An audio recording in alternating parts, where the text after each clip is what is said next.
Alright, so I just got back from watching Minions and Monsters, the latest Minions movie in the Despicable Me universe from Illumination Studios. This one is technically a prequel of the first Minions movie way back 11 years ago, believe it or not, in 2015. So this takes place in the 1920s. That was what was it, the 60s or something? I don't know. But yeah, so this is before the minions met Gru, and this is actually about a different group of minions than the ones that we traditionally follow. I don't think the lore is really that deep, but this movie's like, yeah, there's different clans of minions going out trying to find, evil people to be minions for.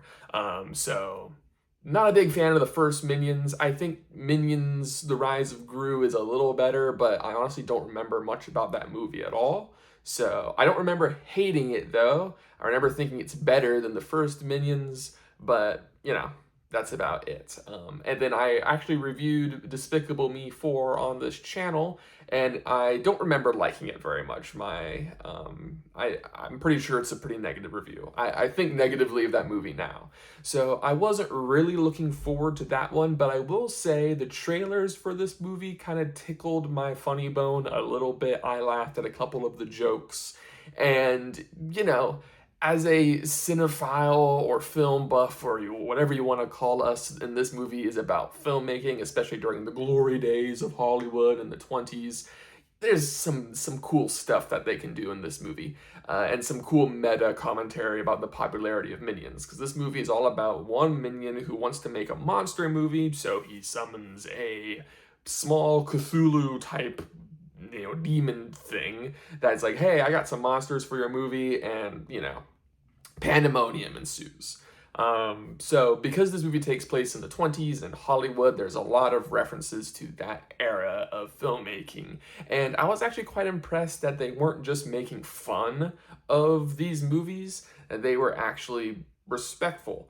And a lot of the jokes are jokes that kids would not get. They're jokes for people like me, people who know the history of cinema, at least vaguely. And so there's adult jokes in this movie, and not like, stupid adult jokes, but like semi-intelligent, which is impressive for a Minions movie. Now, I have seen that this movie is getting a lot of praise, and I think that's just because we're grading it on a curve. Because this movie is not bad. I actually enjoyed it quite a bit. I think it's funny, it's entertaining, it's not annoying like so many of these other ones are. So, because it's all those things, people are acting like it's one of the greatest animated films ever made. I want to say right here and now, it is not, all right? It's not better than Toy Story 5. It's not better than Zootopia 2, in my opinion, all right? I do think it is better than the Super Mario Galaxy movie because there is more plot, there is more character development. Barely, okay, barely, but it's there, and there's more than just cameo and fan service. Even though I did talk about some fan service stuff here, there's a little bit more than that. But again, we're grading on a curve here. This isn't a very high bar to scale with this franchise. All right, I think the first two, Despicable Me and Despicable Me 2, are good, and then the rest of them are pretty bad. I do think this is better than all those, but I don't think it's as good as 1 and 2. All right, maybe it's as good as 2. I don't know. But yeah, but again, we're grading on a curve here. The fact that we have a Minions movie in theaters right now that isn't absolute garbage is something to celebrate.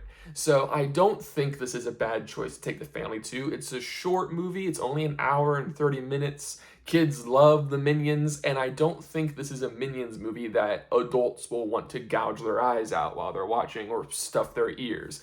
There isn't any time on screen, like in the first Minions movie, where I was watching it and I hated myself for watching it, okay? There's nothing like that here. So I do recommend this to families, but if you've been hearing all the hype, don't expect greatness, okay? It's still a fairly normal movie, kids movie. It's not the Wild Robot or anything like that, but as far as Minions movies go, it's not that bad. Yeah, so those are my thoughts on Minions and Monsters.